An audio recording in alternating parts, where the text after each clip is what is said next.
Hi, this is Lauren Fogelman at ExpertSportsPerformance.com, working with highly driven, motivated athletes on being cool, calm, and confident for consistent winning results. Today's topic is how to overcome fear, and there's 5 steps that we're going to go through in just a moment. But the first thing is there's so many different downsides to letting your fears control you. And there's one which doesn't happen right away, but I think is most important. And that's when you later on think about what if you had done something differently. It's a lingering thought that comes up again and again, make you wonder how would things have turned out if you would have responded differently like you know you should have, as opposed to caving into the fear. Now, the fears happen because of different thoughts that go through your head. Some is, I can't do this. What if I get disappointed and disappoint my coach and teammates? People will expect more from me if I succeed. Those are some of the fearful thoughts I hear consistently. And maybe you have one that are specific to you that I didn't list. I'm sure you know what they are. Part of the reason that those thoughts arise is because you're looking at what you need to be doing as an obstacle as opposed to a challenge. With an obstacle, you're trying to get away from something. With a challenge, you're rising up to your full potential. You're an athlete. Athletes love challenges. So we want to be able to turn it around so you really view it as a challenge as opposed to an obstacle. One of the things that I see also is the opposite of fear, most athletes believe, is courage. But that's not necessarily true. It's really detachment. Because if we took away the negative pull of your thoughts and your emotions, what you would have to do would be neutral. There wouldn't be any judgment around it. And once you went ahead and started doing those things you needed to do to be able to give it your best effort, to be able to have those outcomes, to be able to rise up to your full potential, you would see that it would take courage. Of course, courage is part of it, but it's not the opposite of fear. It's just a byproduct of doing what's necessary. And along with that, you also gain confidence too. So having the detachment to do what's necessary and taking on those actions builds courage and confidence. The bottom line is that the fear is based upon looking at something outside of your control as opposed to what you actually have control over. And when you look at what you have control over, you feel empowered. It just is something that's a natural shift that lets you once again step up to what's possible. So let's go ahead and look at those 5 steps. The first one is control. As I said, you're trying to control something that you have absolutely no control over. It is something external and outside of you. After that, you look at the reframe. The reframe is by placing your focus on what you're capable of doing, and there's only 2 things: your actions and your attitude. Focus on those 2 things, and you're going to feel so much more control than when you're really trying to control something that you have no control over anyway because it's external.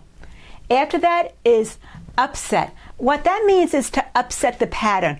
We want to have you shift your attention from the outcome, which is something you really have no control over. Once again, it's trying to control something outside of your control, to the effort.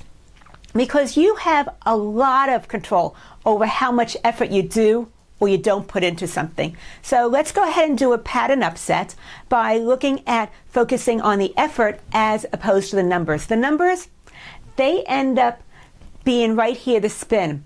We end up looking at them differently, so the numbers, the results that you get, become feedback. They let you know how close you got to your mark and where you need to make some tweaks and some adjustments, so you're getting much closer to hitting the numbers that you want to hit. But the only way to do that is to have that reframe by focusing on what's within your control, the actions and the attitude, as opposed to things outside of your control. And then finally, the 5th step is hope. Because you have to have some faith and trust that you're capable of doing it. That if you give it your full attention, if you put all of that effort into it that you know you're capable of doing, then you're going to be able to rise up to the challenge. So there needs to be some trust, faith, and hope involved. The bottom line is no risk, no reward. If you don't take on the challenge, you're not going to get the numbers or the results that you're expecting. You can do this. I know you can. It's just about shifting your attention and seeing it as a challenge as opposed to an obstacle. Okay, so here's your challenge.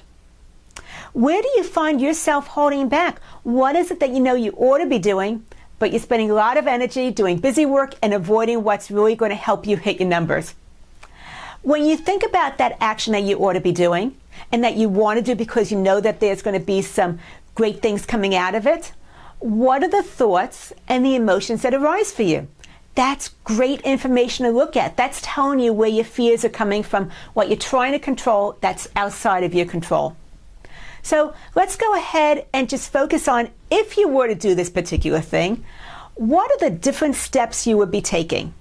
Go ahead and chunk them down so it's a lot more manageable, because some of those steps you can already do. Others, they feel uncomfortable. And that's why you have the fear, is because there's some things outside of your comfort zone.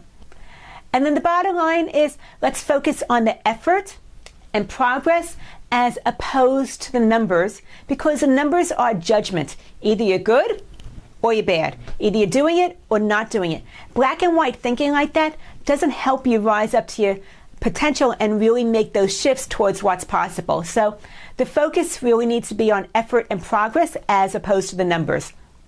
Let me know what you took away from this post, what you're going to go ahead and put into play, how it's going to work for you. My mission is to really show you how to stay cool when the heat is on. And if you're looking for some additional mindset strategies to help you up your mental game, go to my website, expertsportsperformance.com. Put your name and email address in the upper left right-hand corner immediately.